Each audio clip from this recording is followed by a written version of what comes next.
welcome to tonight's Diabetes Chat. It is nice to see everyone here. Tonight we are collaborating with the amazing GBDoc community, and this week is Mental Health Awareness Week, and we will be talking about mental health tonight and the impacts it has on you and your family and other people on your diabetes. Thank you to the GBDoc team for supporting us in this event this evening. Jules and the gang. We got Mo here tonight, but just wanted to thank Jules for everything that she does for the GBDoc. And I know she's been sort of supporting the community over the last 12 years since her pump journey, and she just wants to give back to the community just like we do, and it's great that we're here for each other, sharing and connecting and helping people. So tonight on our chat, we're going to have some questions that we're going to have.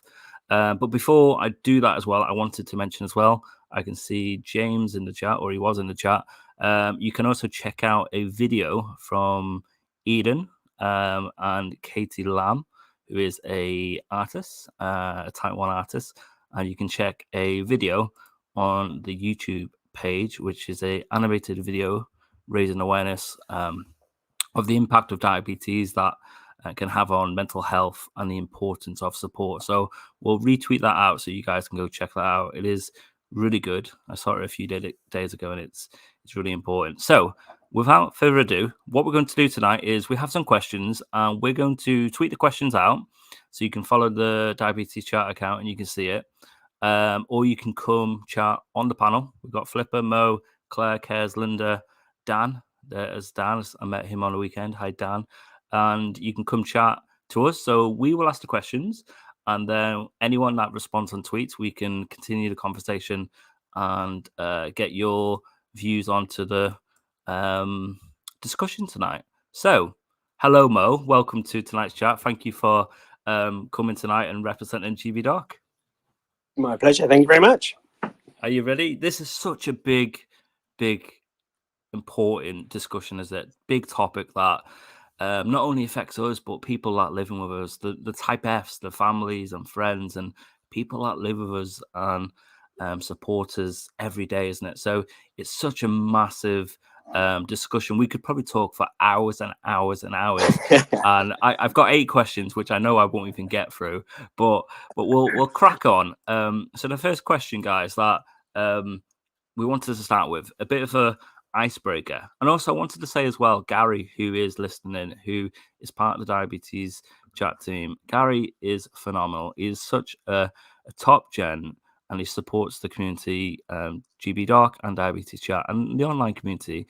And Gary's helped tonight coordinate tonight's chat and get some questions together. So a big thank you to Gary for doing that. So our icebreaker question, guys, and we'll go around the panel, and I've tweeted it out, and I know the GBDoc guy is going to tweet it as well. Oh, well done, Flipper. The GBDoc guys are going to tweet it out as well, and we are. Icebreaker questions for a bit of fun is diabetes is ... What does diabetes mean to you? So does anyone want to start on the panel? Go for it. The mic is yours. I'm happy to start. Go on, Mo. All right. Bear with me. It's a bit of a story. It's not really that much of a story. Diabetes is the worst pet in the world, I would say. And the reason I say that is during my journey, I suppose, of getting closer with my own diabetes and understanding a bit more about what diabetes management really means to me, to try and explain it to other people, I used to use the analogy of having a pet, because I said that getting closer to it allows me to feel more pleased, kind of when it's going well, but it's more disappointing when it's not going well. In the same way that if you borrow your friend's dog and take it for a walk, assuming you're a dog person, you have fun playing with it, but then you give it back. You don't have to clean up its mess, but it never really belongs to you. You don't get that much joy out of it. When people come up to you and say, oh, tell me about your dog, you're kind of like, well, it's not really my dog. When you get a dog, you have to look after it. It takes a lot of time, a lot of energy. It really takes over your life, and you have to clean up its mess, but it is yours. And you really kind of, when it's going well, you really kind of love it. Yeah. And that's kind of very much kind of how I described my journey with kind of, I suppose, alongside, being diabetic. I don't love it, don't get me wrong. It's the best analogy I could find. And that's why I find that diabetes is the worst pet in the world. I like that. I really do. Does anyone else want to share? What does diabetes mean to you? Diabetes is ... Go on, Gary. See your hand, buddy. Tom, I'm not on to answer this question. I am on to say that there is still some people from the GBDoc community you have to pull up, and I think you're going to need to. I did try and message you. He say I think you might need to chip some people off the speaker board so that they can all, because we've got Laura who's got fantastic insight. We've got Diabetic Superstar. We've got Dan's on. There's a few other people that have got great insight into it as well, and I don't want them to miss out because I've been collabing with them for so long to get this sorted, and I don't want them feeling that we've forgot about them. So it's just so you know that there's other people that have been pulled up as well. I've sent some requests through, guys, and please just keep sending requests through. And yeah, we can get 10 on the panel. So hopefully we can get enough on. Cheers, Gary. I'm going to bring myself off to let people go because obviously, Tom, we've had the discussion about my headspace now. Sure. So this is something I'm going to listen into to see if I can pick up some tips and tricks from people as well. So I shall let everybody go again, and it was just to let you know. Nice one, Gary. Appreciate it. Diabetic Super, hello. Hi. Can you hear me? We can. How are you? Oh, brilliant. Okay. How are you, Richard? It is Richard, isn't it? It is Richard, yeah. I used to be Sunny Cyclist, I think, and then I changed it because I thought Diabetic Superstar sounded much better. So diabetes. People kind of get really philosophic about it, don't they? But honestly, I was diagnosed at 38, and if I could get rid of it, I'd get rid of it in a heartbeat. My initial answer when Gary shared the question on our little chat was, am I allowed to say that? Go for it. Diabetes is a pain in my arse. It really is. If I could get rid of it, I would do straight away. But people. I take my hat off to anyone who seems to have this sort of Zen relationship with their diabetes, where it's, they kind of accepted it. And at 38, it was a while ago now, but at 38, it was a really emotional 6 months after I got diagnosed. It was like I was going through some kind of grieving process. So the short answer is diabetes is a pain in my arse, and I will never, unless something miraculous happens to change my view on it, I will never come to terms with it. Not really, but I do my best. We've got all this tech and everything that really does help us through with it. So yeah. Well, thank you for sharing that, Richard. What about you, Dan? See your hand? Yeah, so I've kind of got a different perspective on it being a parent. So my son is 7, he's been diagnosed for 5 years. So I'm kind of the primary carer and look after most of the diabetes management. And I think for us, after the initial diagnosis, it's more of a change of lifestyle. It doesn't stop us doing anything. It just kind of adds a few bumps in the road and extra things to take with us. But for us, it's kind of, now we're settled in and now we're kind of accustomed to things. It is just a change of lifestyle, really. It doesn't impact us too much day to day, but I'm not too sure how much of that is due to using the DIY loop-in and having that quite tuned in. And I think that takes a massive burden off. I think the hardest thing is for kind of people outside of me and mum that kind of care for Will, so grandparents, in-laws, aunties and uncles. I think they probably had a bigger burden than us. I think it's more of a responsibility for when they're looking after him and stuff. But yeah, that's kind of my thoughts on it. From really, I know things will probably change as he gets older and he starts looking after it himself. I know he'll probably think it's an absolute pain in the arse, but we'll cross that bridge when he's old enough to raise those discussions with us. Oh, that's brilliant. Thanks, Dan, for sharing a parent's perspective of what diabetes is. Mark? Yeah, I was going to say, I'm probably showing my age here, but there used to be this game back when computers first came out. It was sometimes called Harrier, where you used to have to use a space bar to provide it with enough power to fly the plane through these sort of like, or superhero on other versions, through these like these gates. And that's kind of like diabetes when you think about it, keeping yourself in range. But the thing is, hit the space bar or whatever it was doesn't always work the same each time, and there's no break, no stopping. Because the other one was that somebody also told me as well was, if you imagine those games you have in the fairs with like the where you have to lead a metal thing over a course and not make the connection, otherwise you get a buzzer. That's kind of similar, but also you're like on a balance thing, so you've got to balance and do that. I don't know if that makes sense for anybody.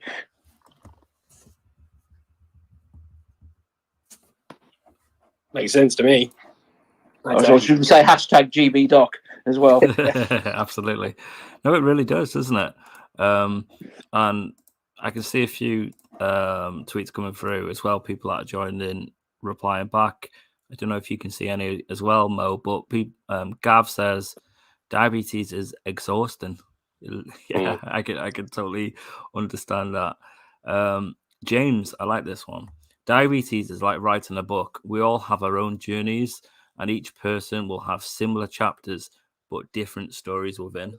Absolutely. I really, really like that one. Thank you, James, for sharing that. Laura, I see you've come up to the panel. Hello. What is diabetes to you? How are you? I'm fine, thank you. Diabetes is actually all I've ever really known. I actually can't remember my life without it. How long have you been living with diabetes? Since I was nine, so I'm 31 now. So the math, how many years? 20-something, 22. I can remember my diagnosis. I can't remember before it.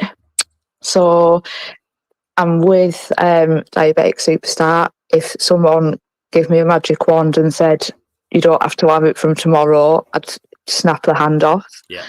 But it's strange. I think even with me not remembering my life without it, it's strange that I would still want it away from me.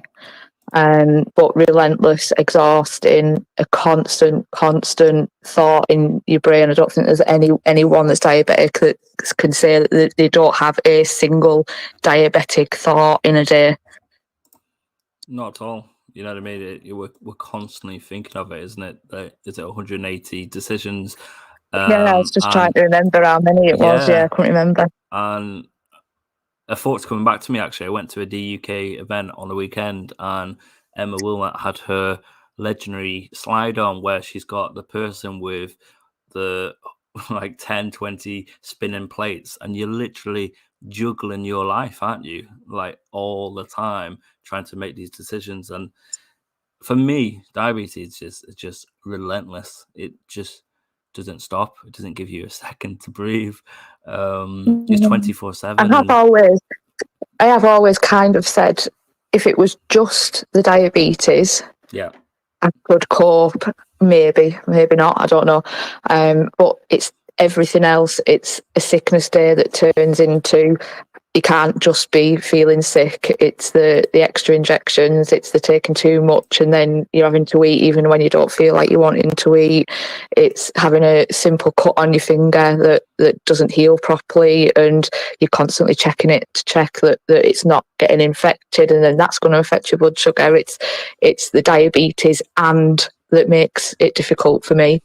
If it was just injecting, then I think, you know what, maybe it might not be too bad, but it's the everything else that comes with it that's what I struggle with, I think. Absolutely. Thank you so much, guys. That was a really nice way to start tonight's chat. So question 2, over to you, Kez.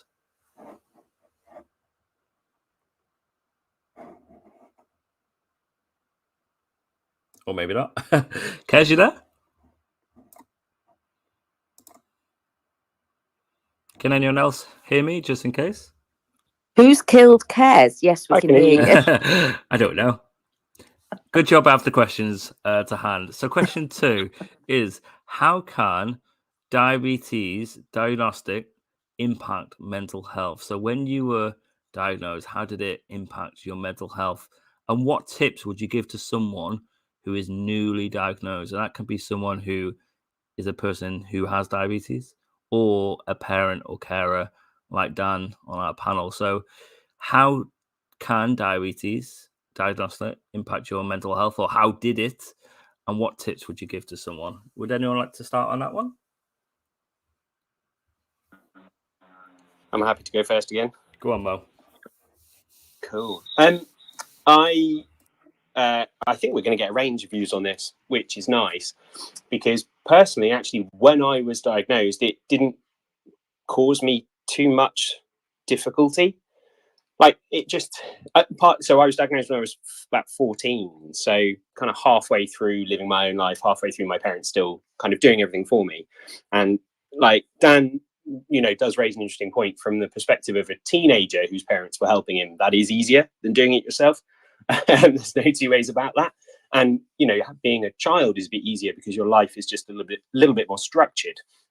So for me, there wasn't a massive impact. There wasn't really anything I couldn't do immediately. I just needed to be a bit more careful and a bit more cautious. I think, though, the advice I would give to people is that there is no right way for you to feel after you're diagnosed. You feel how you feel, and it can be incredibly traumatic, whether you're a child or an adult.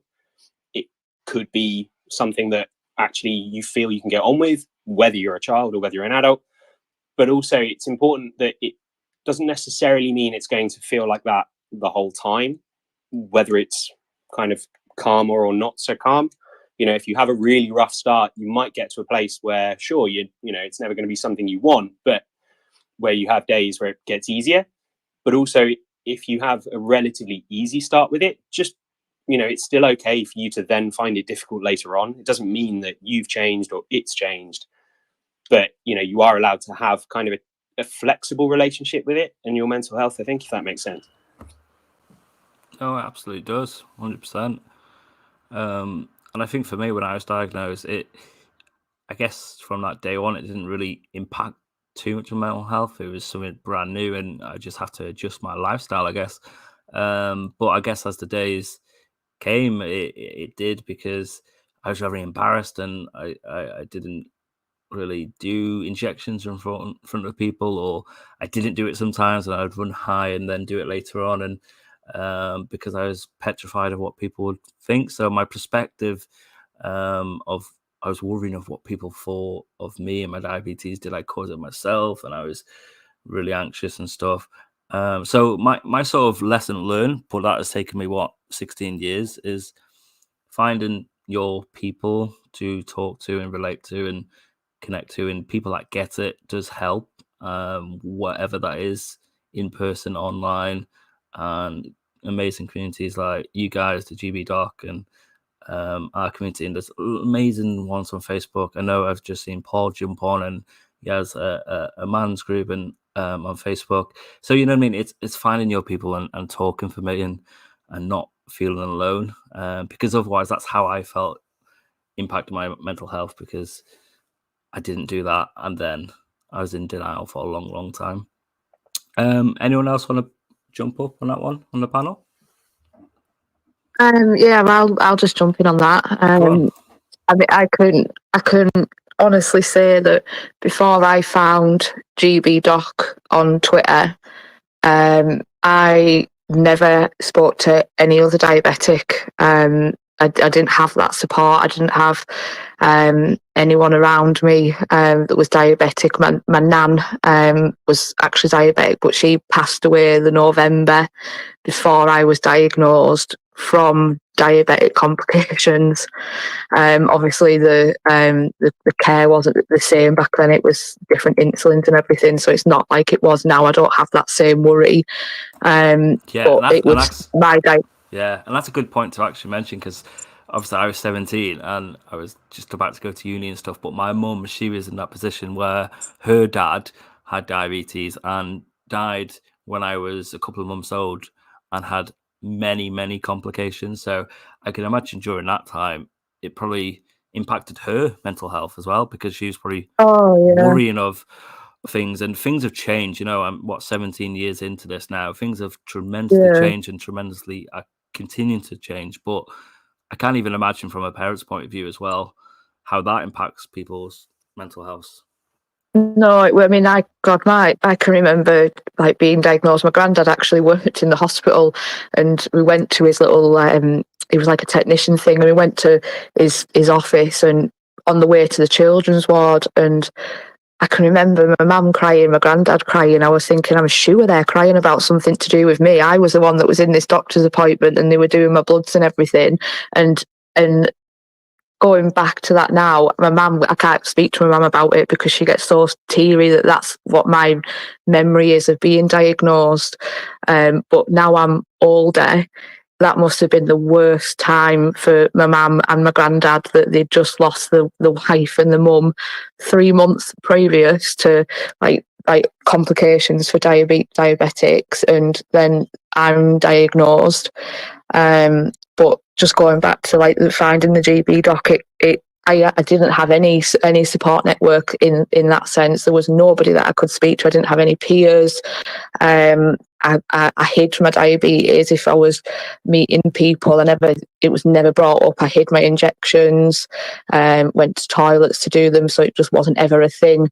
And that can be a really lonely place. Diabetes can be really lonely, but it doesn't have to be if you find your people, like you said before. Find the people that get it. Find the people that you click with, that you can have a conversation with, and 9 times out of 10 they'll understand where you're coming from, and that's made my diabetic journey so much different to know that I'm not alone. Everyone has bad days, and we are normal diabetics. Everyone has the ups and downs and everything in between.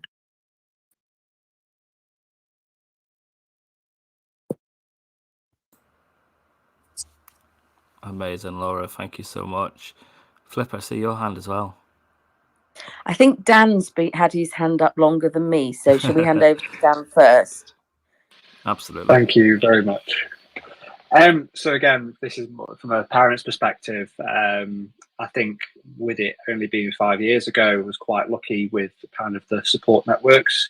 I'm a member of a Facebook group for dads with children with type 1. And that has been absolutely invaluable to me. I pretty much learned about the group the day of diagnosis.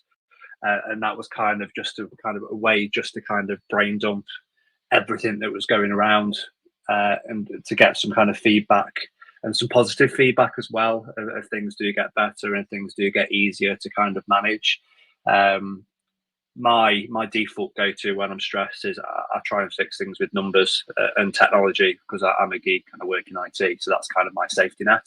And that's the first thing that I went to, and it probably wasn't until about 6 months to 12 months into diagnosis that it really hit home. I think with my wife kind of being in pieces as well as my little one, I kind of took it upon myself to kind of stay strong and kind of hold the family together and support the family through that time. And it was something small that little one had stayed at grandparents and his Dexcom had stopped working, and that was kind of the straw that broke the camel's back for me.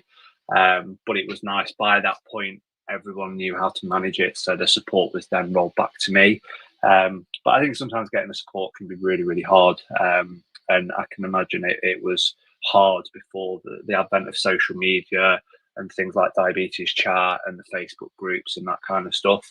At least now, you know, at 3 a.m, there's someone somewhere that's probably dealing with a hypo at the same time as you are, and you can rant to your heart content with them.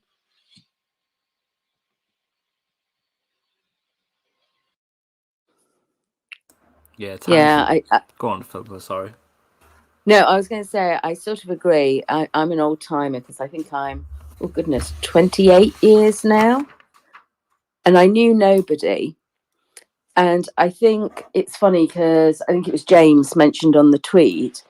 Actually, when I was first diagnosed, it was a relief because I had quite suddenly had very dramatic symptoms.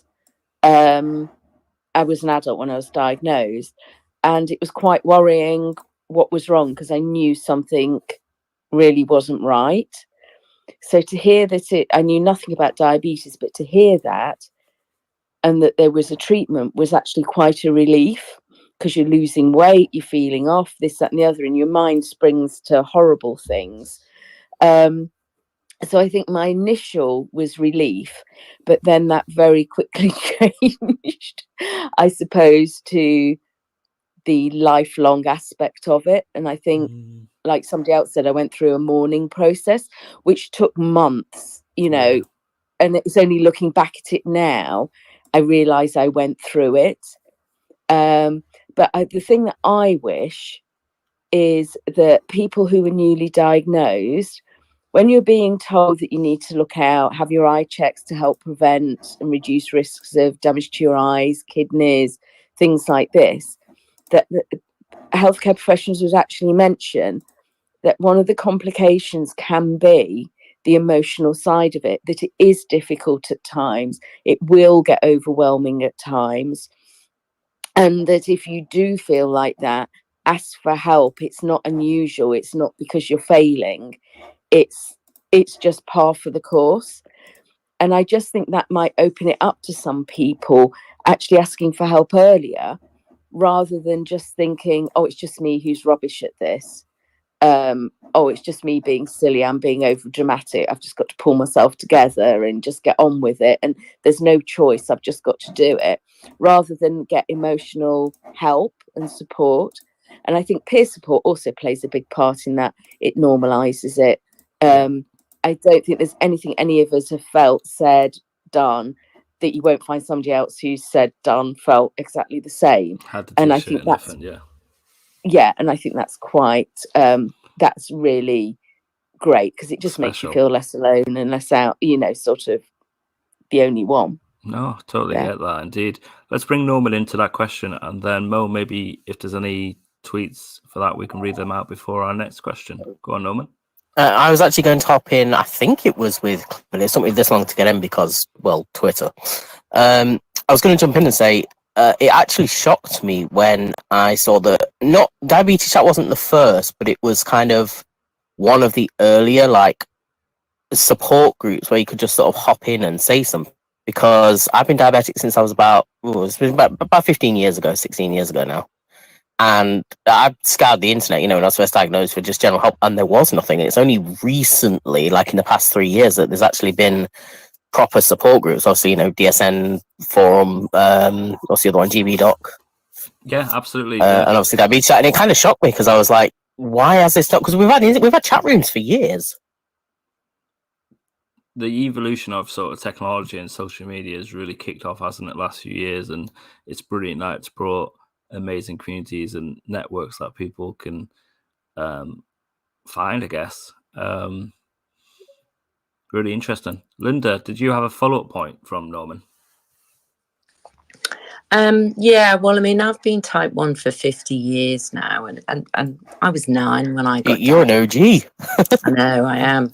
And we had no support from my family, and I've had a really bad relationship with my younger brother because he just, thought I got all the attention because I was dying nearly every night, To be fair, that's also more recently. I got that in school because I had permission from the head teacher to basically walk out whenever I wanted to.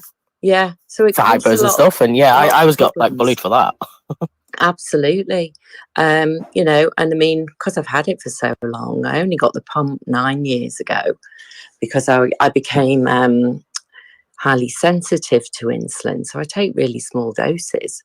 But I've forgotten the point I was going to make then. I was going to say that's a good thing, probably. Yeah, the complications have actually given me burnout. And, I got diagnosed with that in 2018, and it took 3.5 years to talk to somebody about it. And I got the magnificent sum of 5 half-hour sessions for 50 years of trauma, you know, and it's just not really good enough. So, you know. We'll come on to that sort of diabetes distress and burnout shortly. Yeah. Mo, is there any sort of comments you wanted to summarize for that specific question before we go to the next one? Yeah, I will do. I don't know. Just is your common parlance to reference the person who has tweeted? I suppose it makes sense. It's a public forum, isn't it? Sure. Yeah. I always like to check though, just in case people were somehow talking in public but didn't want to be named. Anyway, go for it. Yeah, I totally like kind of Wendy's point around like sort of not blaming yourself. I think is very important, and taking each day as it goes. And James as well, talking around how the impact depends not only on kind of the situation of the person, but also the type of diabetes that they're being diagnosed with. You know, they are all very different faces of the same illness, the same condition, the same disability, whichever words, you know, resonate most with you. And they do bring different challenges with them in different styles, and what might be easier for one person might actually be harder for another person. And I think that's also a very good point. But as James does point out, there's never been a better time to have support, treatment and technology, which I think is very true, and is something that Norman was saying. And that's also, just thought I'd echo, that was my experience as well. Moving up to, you know, sort of London, there still wasn't really a support network. This is over a decade ago. And I remember pre-pandemic sort of scouring the internet, being like, you know, I've hit a point where I desperately now need to find anyone who's diabetic, even if we don't share anything else, just someone else to talk to about this. And there just wasn't anywhere. There wasn't anyone to talk about it. And I wonder whether technology, like obviously stuff like, you know, Twitter Spaces, but actually I think maybe one of the technological developments has been that it's now easier to talk about your experiences of being diabetic in a slightly more practical, shareable fashion.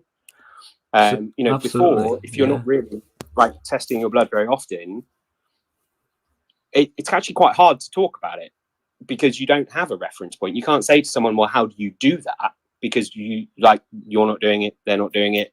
You can share how shit it is, which is really helpful, pardon my French. But, you know, and I think it's easier to talk about some of the practicalities and actually identify people and say, I have that situation recently. How did you, like, what worked for you? Maybe there's something I can learn from that too. I have a somewhat recent experience of that, Mo. I was sat in a hospital in a ward for something completely not diabetic related. And there's a guy who must have been, he looked in his 70s with the lever on, and I heard the alarm going off because it was low. I was like, I recognise that sound. We had a good about hour chat while I was waiting for my results. I was at a music festival and mine went off, and a group of tents about 15 meters over, I heard 3 or 4 people shout to one of their mates, "Are you all right? Do we need to come in?" Wow. That's awesome. That is awesome. So that leads us kind of on to the next question, really. Do you talk to your diabetes team or anyone, family, friends, the diabetes online community about your mental health and diabetes? Does anyone want to kick off that one? That is like a 2-hour chat on its own, really. I can give you one first for that. I don't think it's coming along. I don't think personally that mental health in relation to stuff like diabetes is as accepted as just being diabetic on its own is. You know how recently, you know, basically nobody cares if you're diabetic or not. It's not like people don't go, "Ooh, you're diabetic" anymore kind of thing. I don't think mental health has reached that stage yet. As in being able to talk to people, because like I can talk to anyone and say I'm diabetic, but if I said, "Oh, you know, I get burnout and stuff like that," they wouldn't care. Interesting. For the most part, anyway. Claire? I haven't had any support up until the last 2 years, and it's 28 years since I've been diagnosed this year. I mean, I was diagnosed with anxiety and depression in 2005, but my GP never actually made the connection that it was possibly to do with my diabetes. It was only when my current DSN started with the surgery that she put it down to, it's to do with your diabetes. And she's been one hell of a support since then. sometimes think kind of, and maybe I think we'll come on to this a bit more, but yeah, I kind of, my experience has been very similar to a little bit to the both of you. I sometimes, yeah, when I'm talking about mental health, specifically with regard to diabetes with my friends, I'm kind of a little bit cautious about it just because they sometimes don't really get it. Those who have had their own mental health kind of issues, they get it a lot more because actually it makes sense. But otherwise it can sometimes be a bit awkward, and sometimes it almost just seems a bit obvious, right? It's like, it's overwhelming and people are like, yeah. And you're like, oh, and they're like, yeah. They don't know what it feels like, but they can, understand and empathize that it could be overwhelming. So sometimes talking about it almost feels like you're just shouting into a pipe. And there goes Mo explaining exactly what I can't put into words, because I suck at that kind of thing. I would say that I was talking to my diabetes nurse before I realized that's what I was doing. I would just talk about how hard it was and how difficult I found it and how it was, something I was really struggling with, like to kind of, not day to day, as in like my day to day I was fine, but everything that, involved being diabetic and all of those extra decisions and the decisions that you have to make that are normal people decisions, but for you have an extra kind of dimension to them. I just didn't want to engage that extra dimension. And I didn't realize that like there was kind of a mental health side to it. To someone's point, forgive me, I can't remember who said it earlier, but about when you're diagnosed, it would be useful to know that like specific mental health challenges come along with a chronic condition, because it is hard.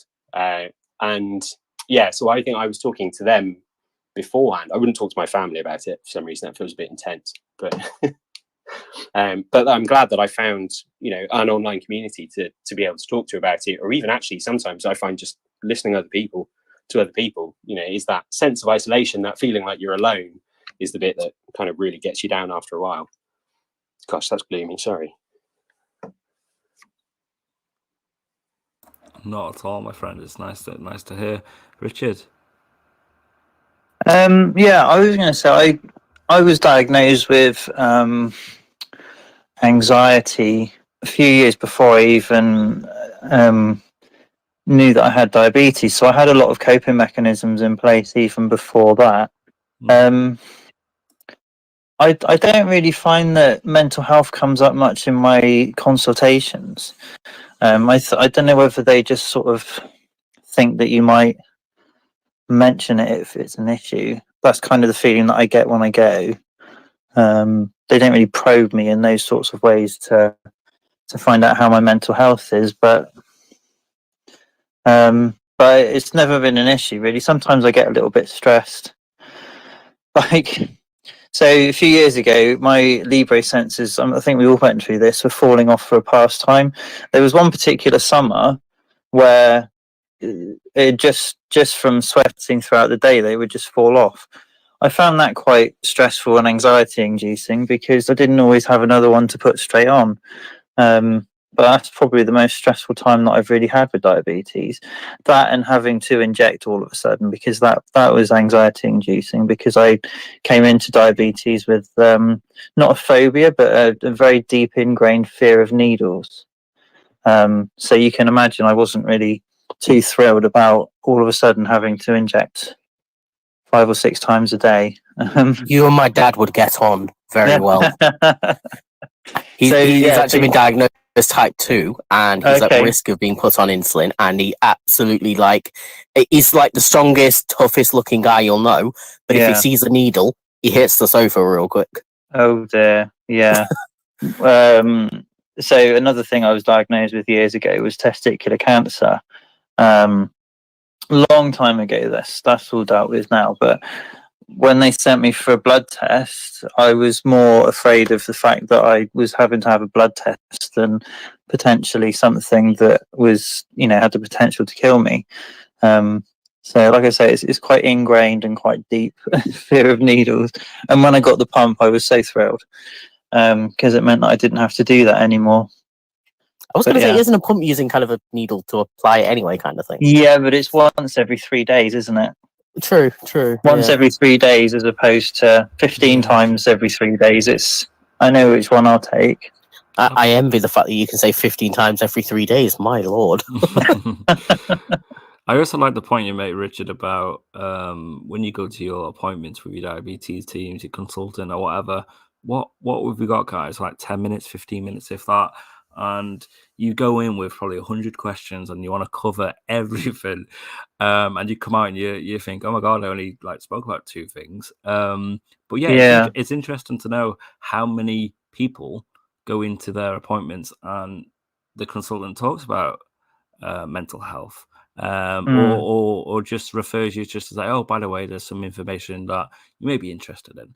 I know James is on the line and he's listening in. And I remember one of the points he always said to me, or on the tweets once, he said when he has his meetups and in clinics, he always just asks the first question, hi, how are you? What can I do? He just wants to listen and hear what people want to say, isn't it? So no, that is a fair point, and to be perfectly honest, they do say that, and I think I could raise any issues that I had with them, but also I probably would have gone to my GP if I was having any real issues in between. Sure. I just want to jump in on that, actually. So, sorry, I know Kez is waiting.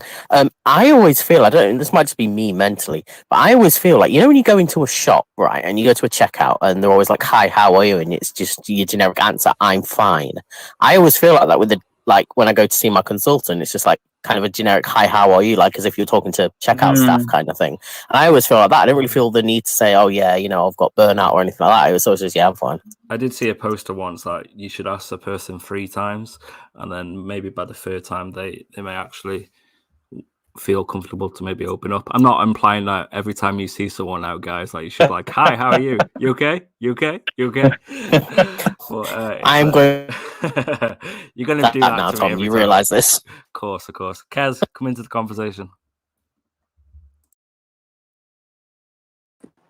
Yeah, I don't even know where I was going, to be fair now. I just got lost in the conversation. I was like, oh, yeah, that's a really good point. And welcome to Diabetes Chat. Yeah, I'm completely I don't know. I suppose I was going along the track of it really depends what it is you mean by mental health. Do you know what I mean? I don't know. It's quite broad, isn't it? And I know we've talked a lot recently about disordered eating disorders, how people are getting lost in that. But I've also said I would go to every appointment and cry, and nobody would kind of ask me why. It would be kind of, oh well, your numbers are all in range, so what is there to be upset about? Well, because we're not having the conversation about how that's happening and the impact that's having. Absolutely. How do you get them numbers? By relentlessly doing all these 180 decisions all the time, isn't it? It's not by miracle it's just happened, is it? Mm. Well, no, it is a miracle that you do 180 decisions a day, to be fair. No, of course, yeah. It's just really interesting, isn't it? To hear all these perspectives coming through tonight, and that's what tonight's all about, isn't it? Is talking about mental health and talking to people and connected and hearing people's stories with it. Anyone else? Linda, Laura, Claire, Mark, does anyone else want to jump in on that question before we go on to the next one?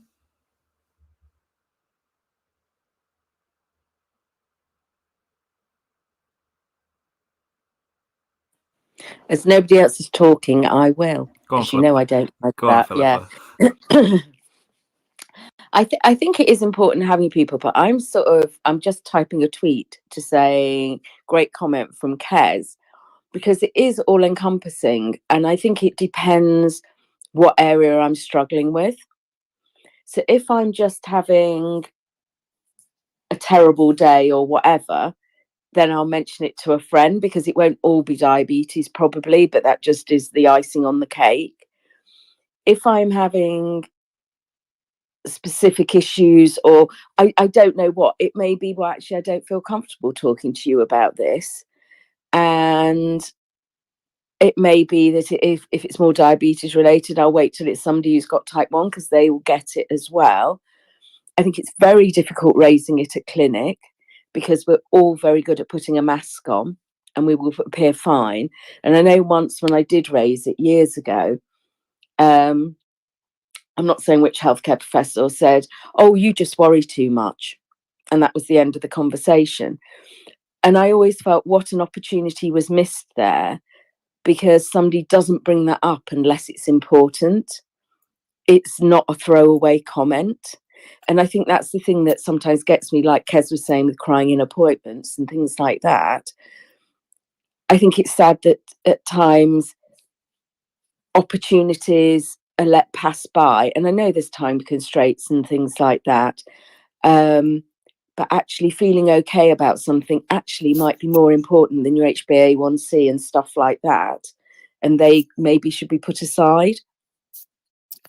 Well, Flipper, you actually reminded me there of a friend I had when I was a kid. His mum was super, super strict, right? And of course, him being a teenager, lots of things got to him.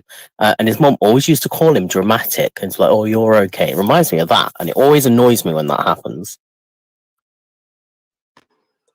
Yeah, and I suppose, particularly with it being a healthcare professional, and so I can't tell you how long it was before I mentioned it again, because it was just like, oh, okay, then you don't want to hear about that here. And you sort of think, well, how bad a problem does it have to be before somebody will take notice?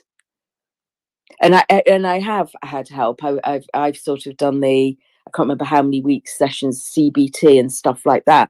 And actually, it really helped me at a time when I was burnt out. And I know other people it doesn't help, so it's all there. But it's, even if it's available, it's asking about it and feeling comfortable asking about it. I just want to pick up on the point about opportunity, because it kind of, I was just reflecting on it as well, and I realized, like, I started talking to my friends about mental health and how kind of being diabetic was impacting my mental health on any kind of given day, and also a little bit more openly with kind of my DSN and consultant and stuff like that, because I realized that if I was able to kind of find the courage to be able to have that conversation, it maybe helps open the door for them to leave space for other people to have that conversation. Like, I was kind of looking around at people who, were in the community or stuff like that, who were, being called dramatic, or they kind of didn't feel like they were allowed to have a problem because everybody else they knew who had diabetes seemed to be fine. And to the point about masking it, it's something we're good at. And actually, I realized that I think there's an opportunity in a small way for me to maybe help influence the people that are around me to be able to kind of understand that actually it is hard and that it does have very real world kind of day-to-day impact. And that does apply to other people who have diabetes and all the forms of diabetes as well, like kind of not just me. I'm not using that as a stick to beat anyone, by the way. It's it's a hugely individual choice, and it takes a lot of courage to be able to tell anyone when you're not feeling great, whether it's about a chronic condition or anything. But when I'm feeling able to kind of be vulnerable with people, I do sometimes reassure myself that it does help create this, opportunity for people who don't have this condition, who don't live with any chronic condition, to actually really start to understand what it feels like, and maybe be able to then understand when they encounter other people that they don't know so well, to be able to give them a kind of a bit more space and a bit more opportunity. But that kind of makes sense.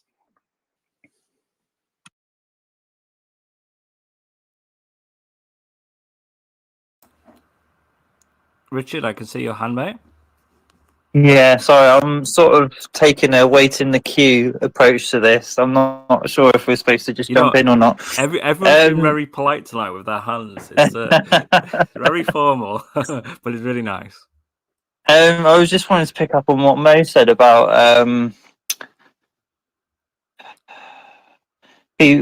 So I think you'll know what what I'm referring to when I say that.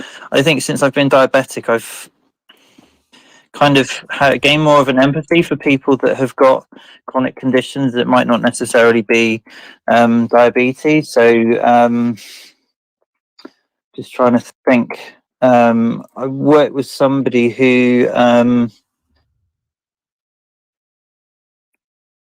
had MS or some kind of condition where they were in pain quite a lot, and it's one of those kind of invisible illnesses, isn't it? One of those invisible conditions where you can't really see, because I find that she was putting on quite a brave face and you wouldn't always be able to tell. But I kind of gained an insight into, I could kind of see when she wasn't feeling too great. And I'm not sure that I would have been able to do that if I hadn't had diabetes, and knowing that there are times when I'm not feeling great. You just, well, yeah, I think it's an empathy. It was just a knowing, really. It wasn't really, I couldn't have told you what the signs were necessarily. Almost like a sixth sense that, you know, this person wasn't feeling great and needed a bit of space. I mean, that's the superpower that we have as people living with diabetes and parents and carers, and we have this strong empathy and understanding to things, and we know how things are hard and tough. And Philippa, I've just seen a message from you and Wendy, and following up saying it's okay not to be okay. You know what I mean? And I think us guys living with diabetes, or the type Fs, the friends, families, colleagues, you name it, like, yeah, I think we really understand and empathize with people who are struggling in all aspects of life. I think whether it's diabetes or other things. So yeah, good point, Richard. Really good. Was there anyone else that wanted to add to that question before we look at our next one?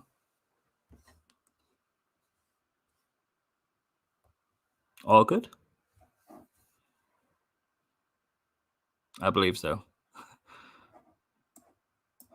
Can you still hear us? Yeah. I always think the space is going to Definitely crash. there. Yeah. I always think the space is going to crash on me. I keep, oh no. Okay. So question 4 then is following up them sort of things. We've talked about what is diabetes to you, what diabetes is, and we talked about relentless, a pain in the bum. It's the worst pet in the world. It's all I've known. It's relentless. It's 24/7. We talked about how diabetes impacted your mental health when you were diagnosed, and do you talk to people, and who do you talk to? You talk to your diabetes team, your family, friends, online communities, in person. So 3 massive sort of discussions to get us going. But question 4 is, how do you handle your mental well-being? Like, do you have any tips or any suggestions that you'd like to share with the community? And what do you do to improve your mental health?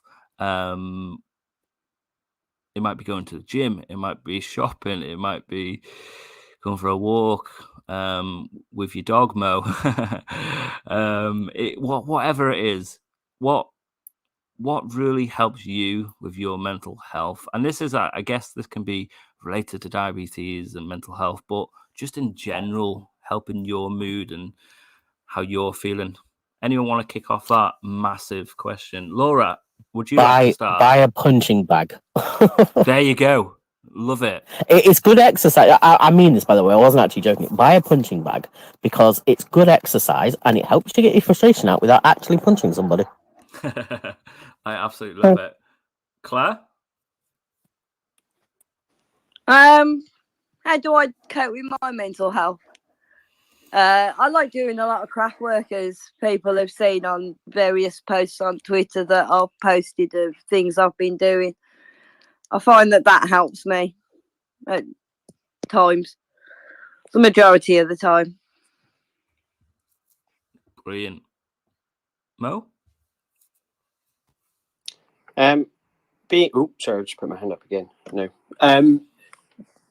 Doing things I really love, which, I mean, that's obvious, isn't it? Everyone says that. But one of the things I think really helped me was reconnecting with things that I really love, that I've forgotten I loved. Reading a good book And being creative, for years, I'd never thought of myself as a creative person because I'm terrible at art. Absolutely terrible. Cannot draw, cannot paint, don't play a musical instrument particularly seriously.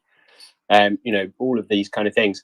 But I like to, some of you may have seen, I like to create the occasional kind of visualization, you know, make sort of pretty graphs, those sorts of things.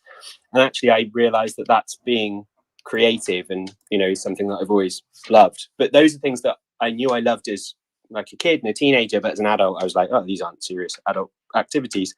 But they're still what I really love.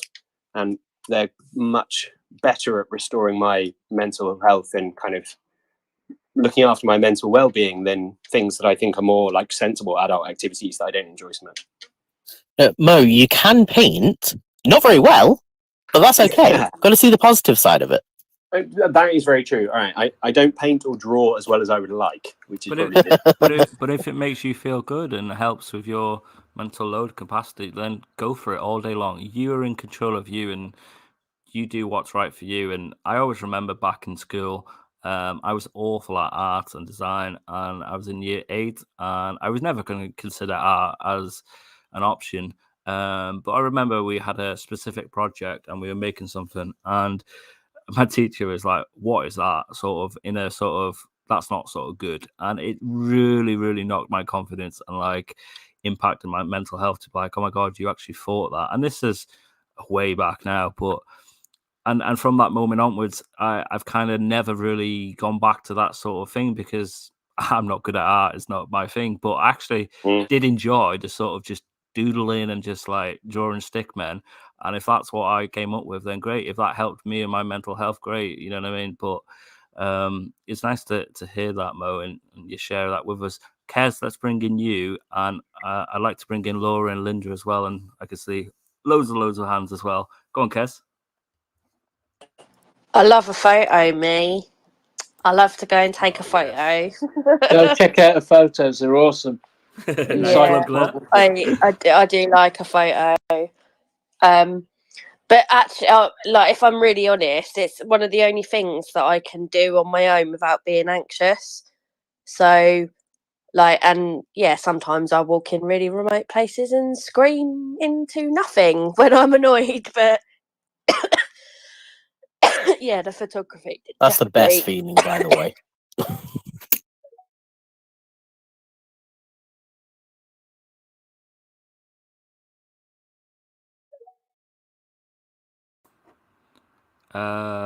Flipper, do you want to come in? Yeah, I think just personally, one of the things that I try and make sure I do is I just get outside, even if it's just a short walk, but just to get out and active. I think that helps. I think also there's some great suggestions from Rose Stewart. If you Google, there's a few presentations that she's done at various events, JDRF events, plus other ones with some really good, sensible plans. And I like one of hers is make a plan for a bad day. Yes. So if you know sometimes at some point you're going to have a bad day. It may not be for 4 years, it may be tomorrow, who knows. But if your plan is there, that it may be, okay, I'm forgetting about everything, but I'm going to make sure I take my insulin and I'm going to check my blood sugars 3 times a day. It could be less than that, but not the insulin part, I hope. Or it could be, actually, I ring this person.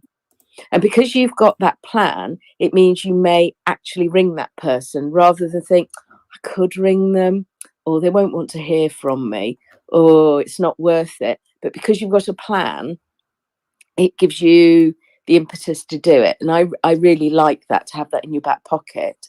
So I think Rose Stewart is really good. And I think there's Bill, I think it's Polonsky.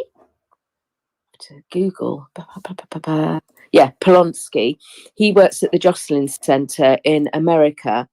And if you Google him, he's got some really good talks on coping with living with diabetes. He's also a psychologist and very down to earth, and yeah, just a really nice chap. So I think it's worth sometimes just looking up some of those resources, just seeing what other people say. And like other people say, do something you like. Don't feel pressured into doing something, but do try and get out and about and not lock yourself in. End of me. And a bit of knitting as well with all your vegetables and fruit, right? No, I just do that regardless. You just do it so that at every event you're like, come on, you're having more. Come on. I've literally got a bag full here. Love it. Absolutely love it. I mean, I Mark, still can't get go on. over that you're an actual person and not a knitted person. Absolutely. I used to be a Lego penguin. I vote to go back to the Lego penguin. I love Lego penguins. We might have to do a poll before Elon Musk takes the poll feature off us. Laura. No, I like my little jelly baby. Yes. Laura, would you like to come in? I can like relate to what Flipper said, really. Like, sometimes going back to basics, and as long as the insulin part is there and it's not a long-term fix for your mental health, but like, I've had days where as long as I'm injecting for what I'm eating, that's enough for me. That's it, it's covering what I need. The added extras, hands up, hopefully I'm not the only one. I have gone maybe a day without testing my blood sugar. I don't feel awful now for saying this, but I know I'm in a safe space for not testing my blood sugar. It's a short-term thing, as long as that doesn't turn into a long-term way of dealing with your mental health. But sometimes basics is enough, and if that's enough to get you through whatever else you're going through, then that's okay. If it turns into a longer term, you know who you need to turn to, but that sometimes works for me. Normally I hit the point where I think, right, I need to get back to doing what I can do and putting more effort into what I need to do, and 9 times out of 10 that works for me, and it kickstarts me into doing what I need to do. Going outside, mental walking is a big thing for me. I live right on the beachfront, so I've got lots of different walks I can do around here. But back to basics, just doing the minimal is sometimes enough for what you need to do, in my opinion. No, I really, really like that, Laura. Back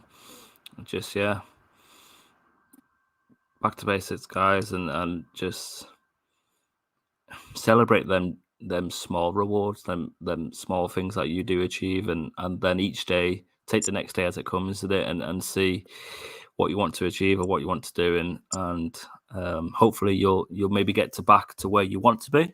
But sometimes the journey changes, isn't it? Like, if you look at a road, for instance, I'm visually trying to do it. The road may be blocked, so you have to find a different way to get there, and there are many avenues and streets and to get there, and it's okay to take the time you need to get there, I guess. Sometimes life Any just sense? gets sometimes life just gets in the way, and life with diabetes is hard enough, but life itself can be difficult at times. So dealing with life and putting diabetes to the side is sometimes what you need to do to get through, and we're all human. If that's what we need to do, that's what we need to do, as long as it doesn't obviously turn into a long-term thing. And you can I'm not human, I'm part cyborg. It'd be so much easier if we were. Can I just raise one thing? I think we are all, just as humans, we're very good at ignoring everything we do. And so we're saying here, oh, well, I do nothing. I just go to real basics. Actually, we deserve such a pat on the back, even for getting up in the morning.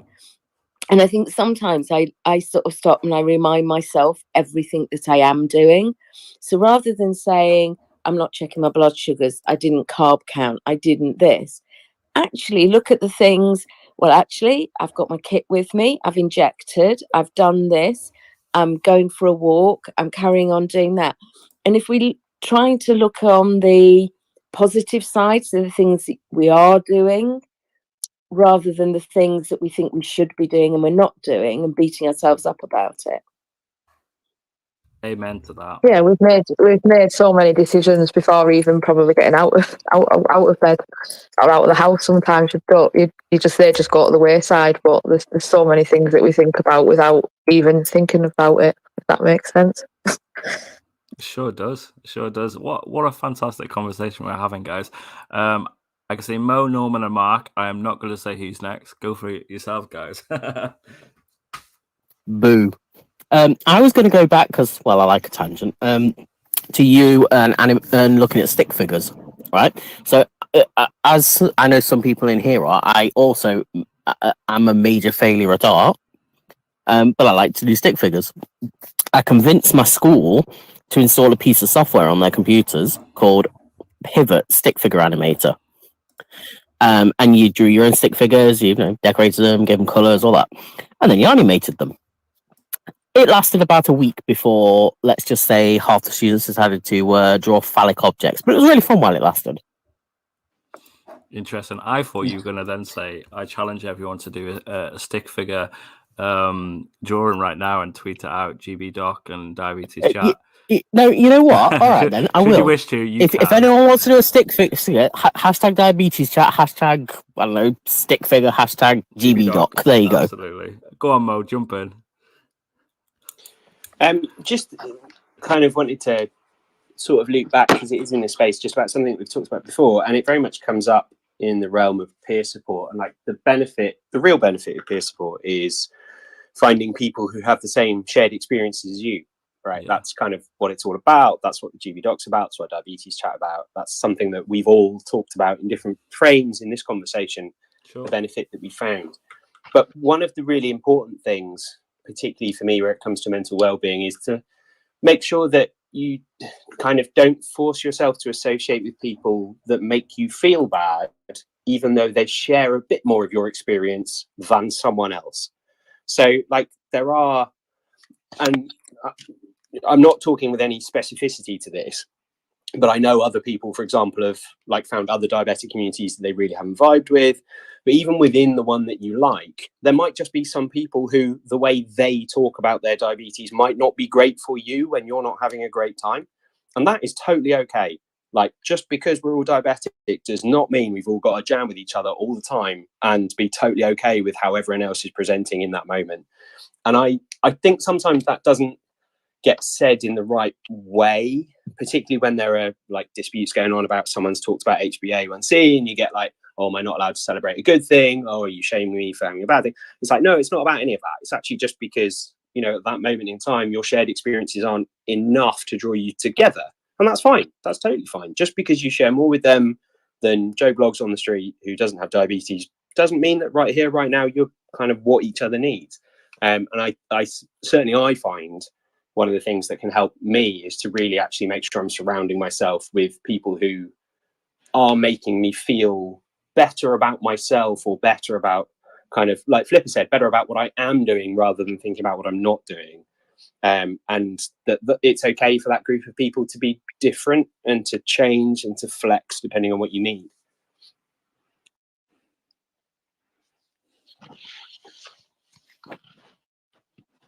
I mean, one thing I find is like it's photography, but I do a lot of photography, which is more in the moment stuff with in protest movements and bands and sport. But what I like to do when I'm down is go sort of like into nature and maybe into a bird hide, and because you have to be a little bit more still in those kind of places and kind of blend into the scenery to just be away from things. That's something I find kind of quite fun, but it's sort of like you've got to find the things that work for you. Like, I wouldn't start editing loads of photographs, because that normally sends up my blood sugar through the roof, having to sit down and be quiet there. But often I do like to go into the go out and do nature photography or landscapes. I suppose it's for those of us who really do it, use a camera like an insulin pump,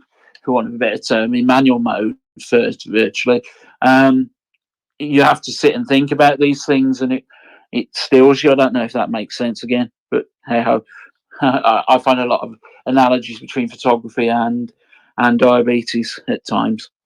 But those of you who know me know that's one of the ways I talk. You might have seen one on the in the put hybrid closed loop thing.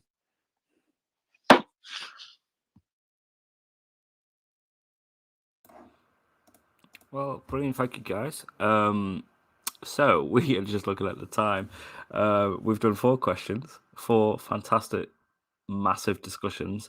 I'm going to ask this question, and then we'll see where we want to potentially go with the remainder of the chat, because it was an hour, but on Diabetes Chat, we do love to talk.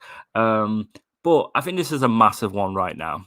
And technology has evolved so much this past 10 years and continues to, and we can see the excitement from the nice guidance last year with Flash and CGM. We can see the draft TA that's come in with hyper closed looping. We can see optimism with hopefully more choice, more access for people.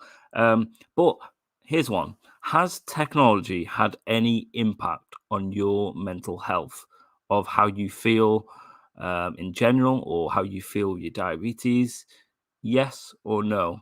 How does it make you feel, and how? Absolutely yes, because I haven't had a naked shower in about a year, and only someone who has diabetes will understand that.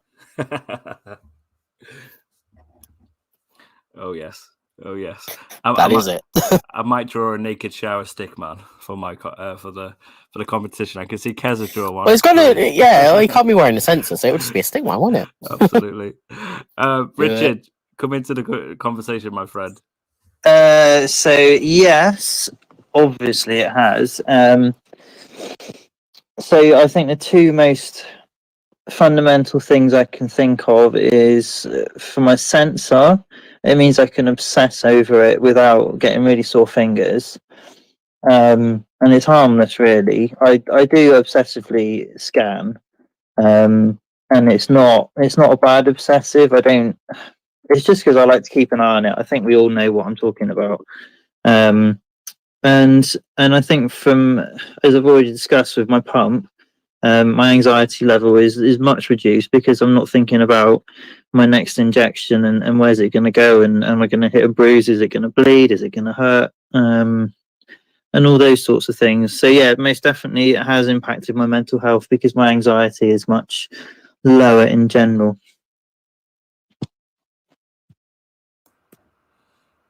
Brilliant. That's nice to hear. Linda. Yeah, for me, I think getting a constant glucose monitor after 45 years with diabetes was amazing, because I'd come from decades where, you know, we do one blood sugar like a week, a urine test once a week. So you never knew which way you were going, up or down or whatever. So for all those years without that, it has been an amazing change. I mean, I just see the pump as a delivery system, really. But CGM has been revelationary for me, really. Yeah. Do you feel like you've got to the point in your life where you can control diabetes a bit better than diabetes controlling you? And that's how I feel. I'm not putting words in your mouth, but that's how I feel with the advance of technology. And that's impacts a more positive mindset for me. Yeah, I mean, I think it is like an ongoing game that you're never going to win. You're never going to get 100%. I've never got 100% in 50 years, you know, time in range. And it's not achievable. But, you know, as long as I'm winning, that's the way I look on it every day. You know, I'm still alive after 50 years with a chronic condition. And I've had lots of other crap go on with it as well. But I'm still winning. So you've got to look at that happily every day and just make habits and go, I've got to get up and do your blood sugar every single, you know, some have 2 p.m. taking it back to almost feeling. And so, you know, things like that are a win, really, after so many years. Yeah.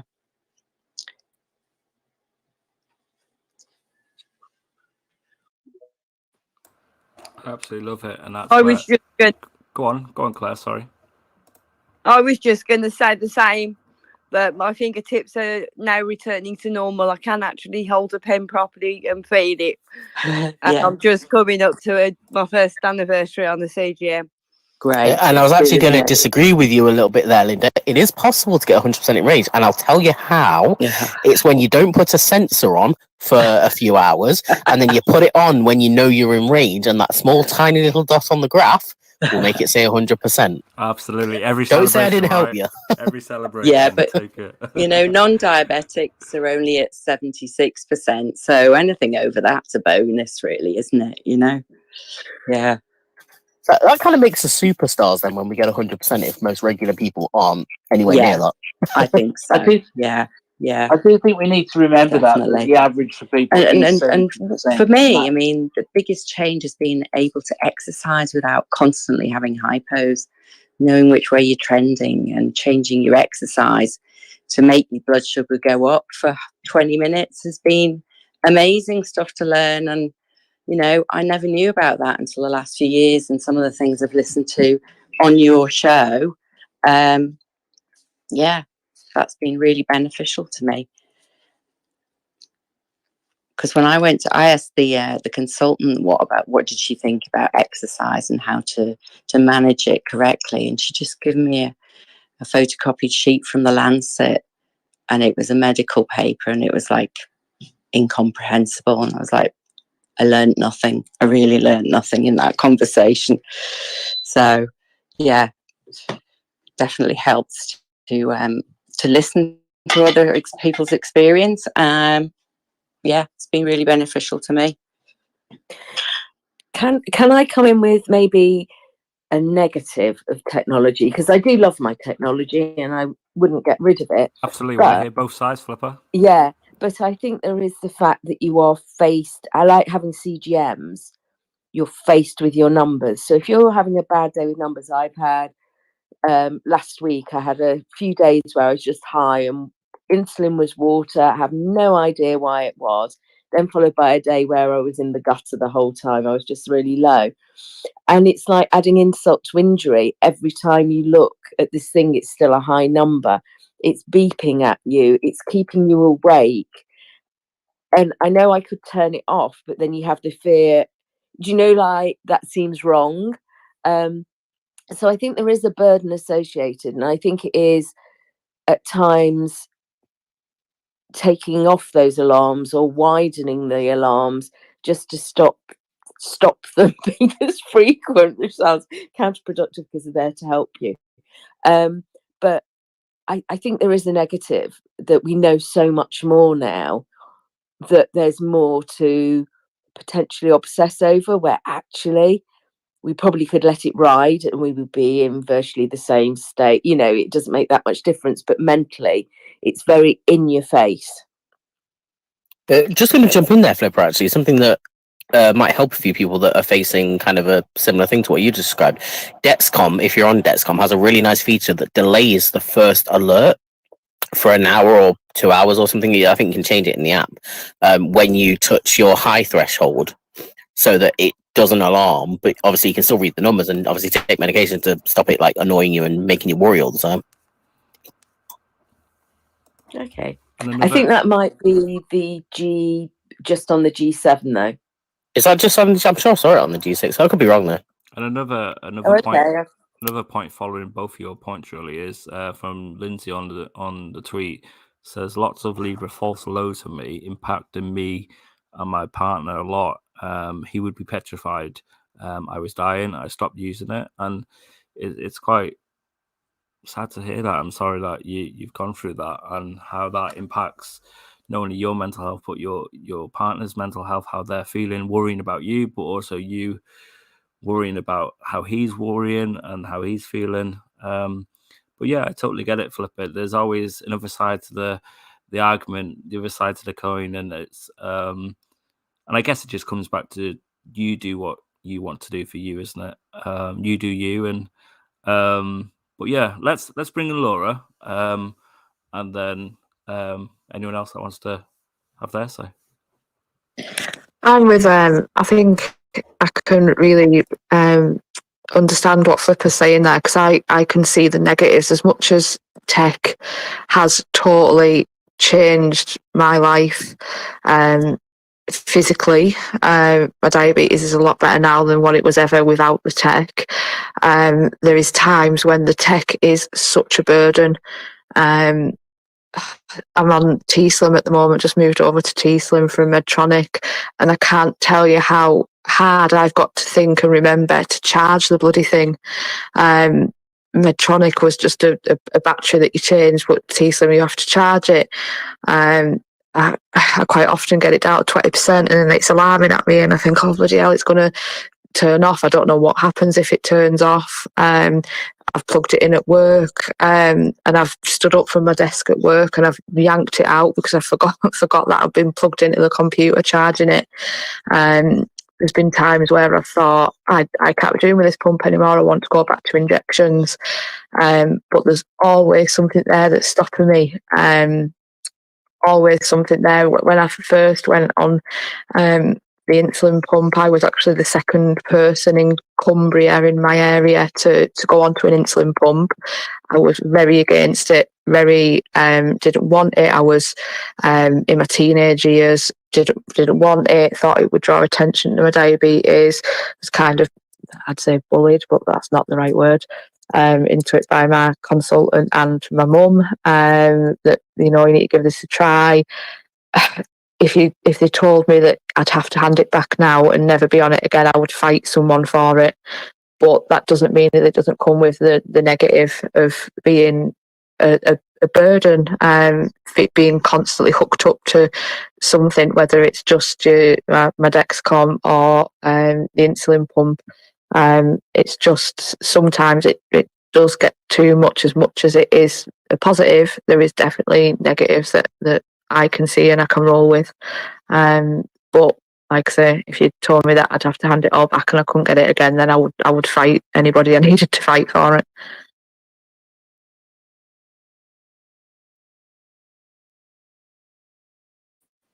Totally agree with all you said. Absolutely. Not in a Yeah, long you don't year. want to. Yeah, it's kind of like, it's such a difficult thing to kind of say because so many people want it and that might not be there now. Obviously, access is a lot better. This is my third pump. I've been pumping for 12 years and I never had a fight to get it. Never. I was handed, like I say, second in the area. It was new to them. It was completely new to me, but it does still come with times where I think, oh my God, hand me back the injections. It must be so much easier.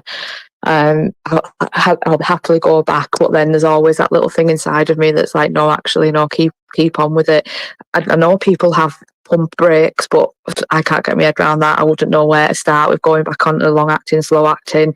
That's out of my remit. I ain't getting involved with that. But no, definitely massive pluses, but then the negatives can sometimes be really mental health impacting.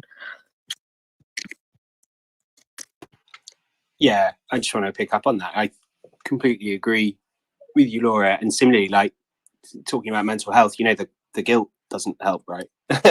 the tech guilt, you know, it's so much easier to manage now than it was. And I'm like you, I would fight someone to the death with my teeth if they wanted to take me off it. But I'm never going to be able to go back to a space where I didn't manage it so actively, and I want to say I didn't care so much, which sounds a bit like blasé, and it's obviously not the best, but like I didn't care so much. Whereas now I'm never going to be able to not care because it's there. Like you were saying, Flipper, you know, for me, the numbers are always there. I'm always trying to sort of balance it, sometimes doing a better job than other times. But even when it's going well, I'm waiting for it to fall over. And I'm only aware of all of that because of technology. But if I was trying to do that without the tech, it would be a nightmare. You know, I know that the long-term kind of consequences of this are much better, but it feels like it's really raised the floor. You know, if we use that jug analogy, you know, your brain is a jug and everything you think about is a pebble in it. And when the pebbles come to the top, it overflows and it all falls down. You know, the diabetes pebble that's in my mental jug is permanently bigger than it ever was. Is that a bad thing? Honestly, I don't know. I don't think anyone. I don't think anyone. I can agree with most of you on that, Mo, because I hated them. You know, when you were saying it was almost like you didn't care. For that, I pretty much just never did my blood sugar because I work with a lot of like technology and things that need basically the ends of my fingers to be sensitive. And doing my sugar all the time basically made me quite numb because of the amount of times I had to do it because my diabetes fluctuates more wildly than some people. I know that feeling. So yeah, no, technology has actually changed me for the better in that way.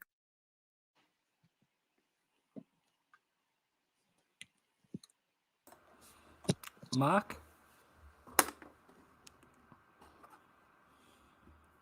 Okay, well, what I was going to say is I find that both having the pump and Libra has helped me because I had some very nasty experiences in work with, I think I've told you about it once when I felt high, so I went into the breakout room and did a blood test and he injected and ended up in a meeting saying you never do that again. You have to go to either the toilet where you can do it or the medical room. So when I went onto the pump and having the Libra full time, I could just use that. I remember fairly new into my pump journey. I was at a meal with a load of people. Now normally I'm okay injecting, but when you're at a proper a family meal type thing, and you just don't want to, without aunts and uncles and people like that, you just don't want to have to deal with all the questions and stuff. But with the pump, it was just and the Libra, it was just so much easier to scan and plug it and program it in because it just looks like you're playing with a phone almost, and that was just so good. I mean, I know that there is the sort of like, especially when you've got something like sugar or something, or an actual full continuous glucose monitor with sugar, it keeps on popping up the figure as a push notification every couple of minutes on my watch and my phone, and people say, wonder what that is. And it can sometimes be a bit of a thing that you've got that there. But I find that on the whole, having the tech's been brilliant. I mean, for me, I went years back, for most of the last century, my diabetic journey, with hardly doing any blood tests. In fact, up till about 2010, and because of being a knight of the autolet, for those of you who remember that horrid thing, but that just put me off blood tests permanently. Only when I got back into dealing with my diabetes did I get back onto that.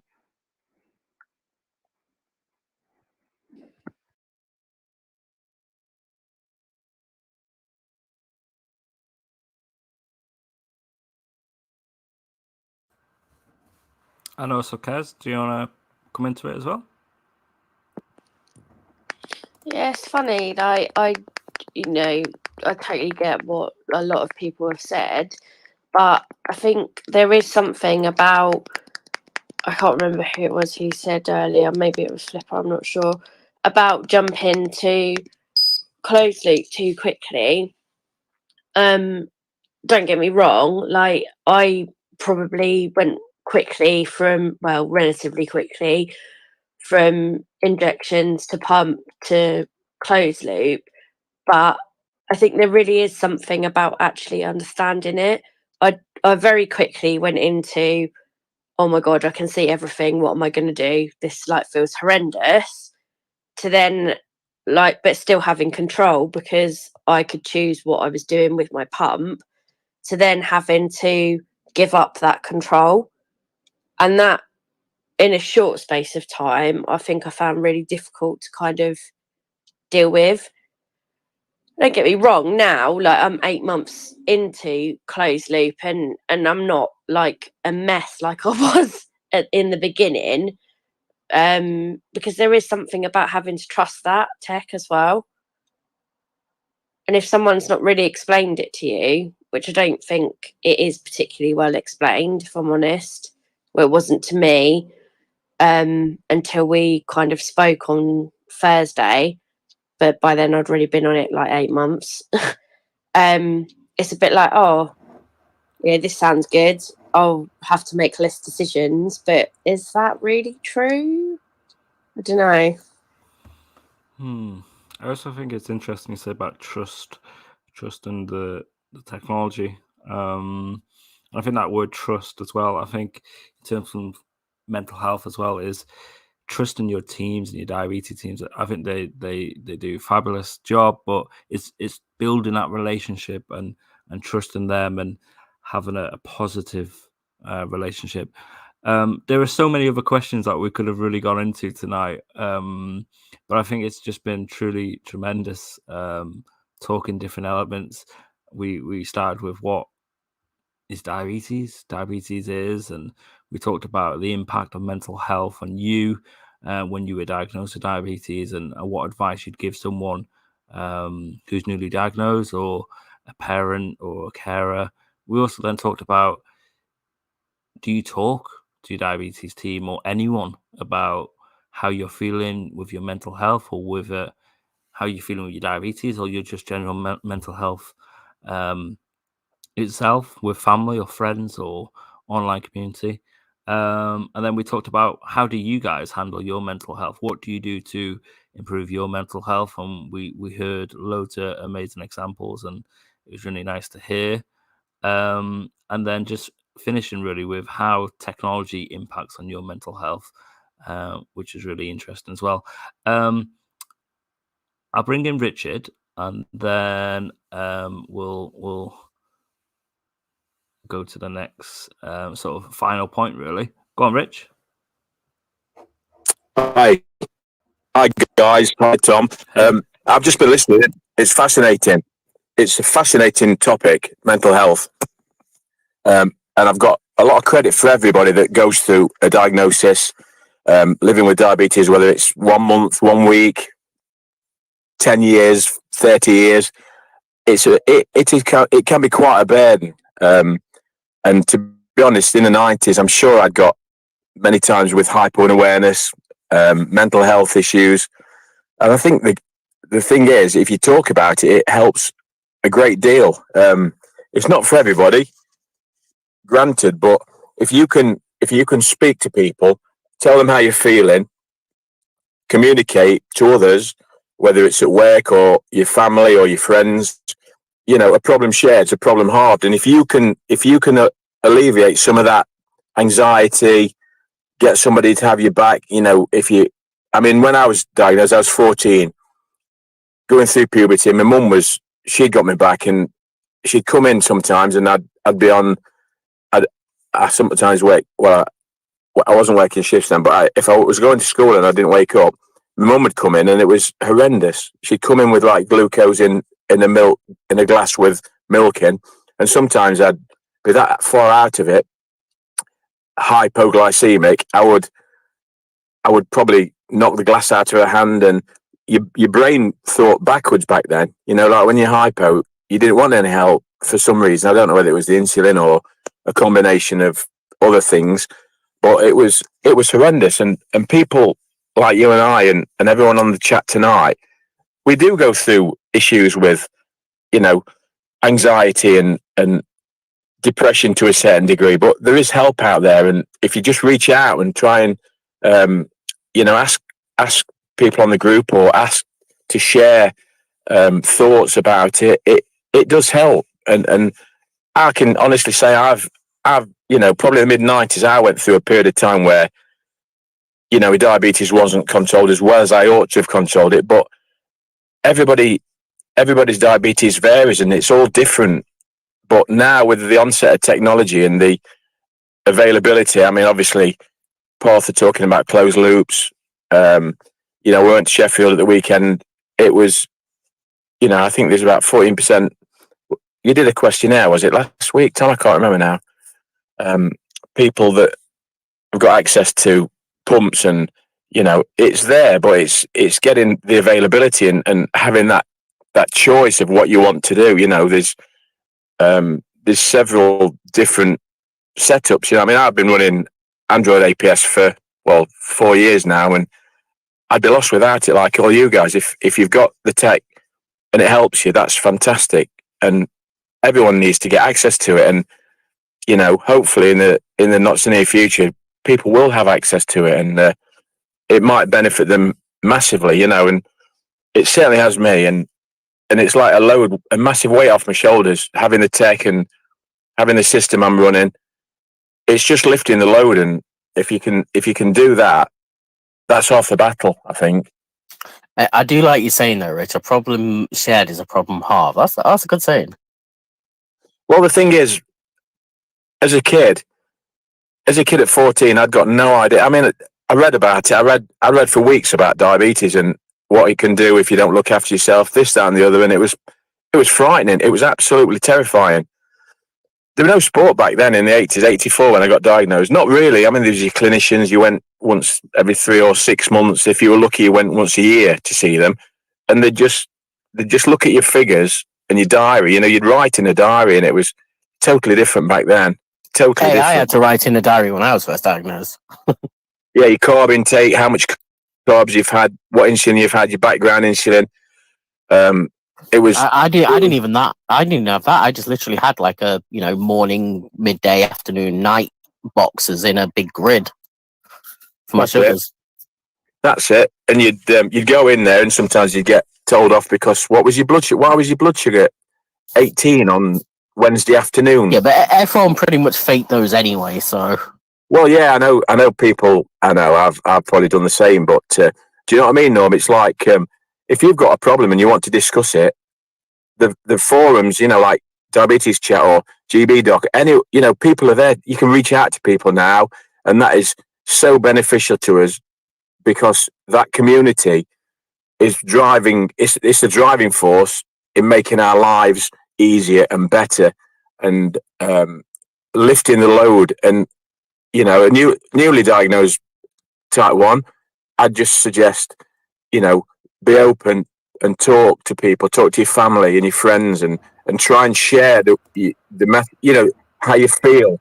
If you've got any worries, it can be quite burdensome or overwhelming at times, but there are people and places that you can go and get help. And I know it's hard to get a doctor's appointment for whatever reason, but I don't know, these forums like what Tom and yourselves created, or you guys on #DiabetesChat, you're worth your weight in gold because you're the go-to people, because as a group, as a community, there's so many people that have probably got the t-shirt, when they'd forgot the Lantus, or they'd forgot the Glargine, or they'd forgot the Traceba.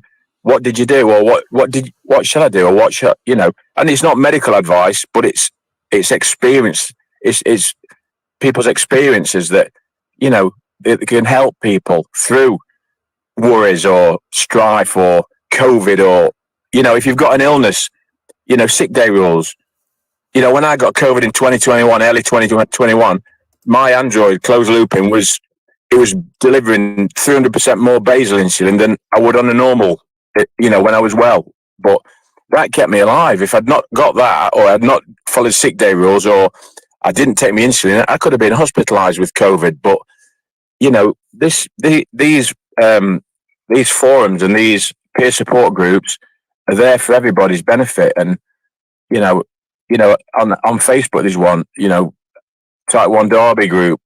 That's where the peer support, I reached out about 2018, met some really good people, and I went to a meeting, an event with them, and they were looking at the watches, and it was telling them the blood sugars, the blood glucose on a watch. I was like, crikey, how on earth is that happening? Oh, it's Android, it's X-Strip, it's telling me what my blood sugar is every 5 minutes. And I was like, how does that work? And they told me, and I read about it, and within about 3 months, I decided I wanted to try some of that, and lifting the load. It lifted the load, and it's an educational package when you start looking into it. That book I put a post on, that automated insulin delivery, that's not for everybody, but it's a really interesting subject, an interesting topic to read about, stuff like that. It can help everyone. I can't believe when I went to TAD a month or so, 6 weeks ago with Tom, we got there, and after the event, after the conference, we went to the pub and chat. I was chatting to type 1s. Some were diagnosed like 2 years, 3 years ago, and they were telling me the treatment they're having, and I couldn't believe the vast difference between some of us, some of our community, and others. Some have got access to technology and some haven't. And it's like, why is it not just like through the board? You know, it's really overwhelming. Really. And that also can impact mental health, bringing it back to that and tonight's topic. That can really impact that person's mental health or that person's family that supports that person. Really, really does. Absolutely. Mo, I just wanted to ask, was there anything else you wanted to finish with? Rich, thank you so much for that. That was just like amazing. I think we literally need to give you like an hour show at some point. And I'm ready we could host the next 24-hour chat. There you go. You can do the mid-morning show. But Mo, was there anything you wanted to mention or to summarize tonight's just great chat? Yeah, it has been a great chat, really. We're all a bunch of bosses. That's my summary. So great. I'm just going to do some terrible plugs, if that's all right, partly because peer support comes in all of its wonderful forms, and because my kind of involvement in this entire community came through one of these slightly niche forms. So, you know, as well as obviously this wonderful diabetes chat thing, which I must try and get more involved in when on my freer Mondays and come and listen. You're always welcome. Whenever I've been listening. Thank you. GBDoc, we do a couple of other bits as well for people who maybe enjoy this, want some more, want something a bit different, or just need another avenue.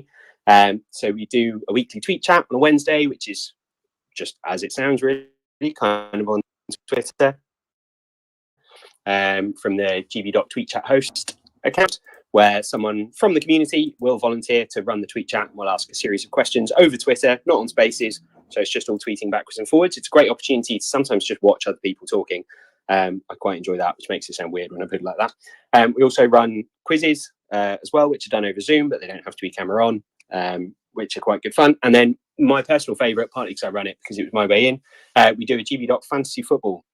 So we have our own fantasy Premier League GBDoc League, which we're running at the moment. If anyone wants to join in for next season, smash me a DM or find the GBDoc FF Twitter account as well. That was my way in because I was starting to use Twitter. Well, I joined it kind of pre-COVID to be able to stay up to date with what the current medical advice was, and found some random diabetic people talking about fantasy football, which I just started playing at the same time. And that was how I got into this entire kind of community. At that point, I just assumed that there still wasn't one.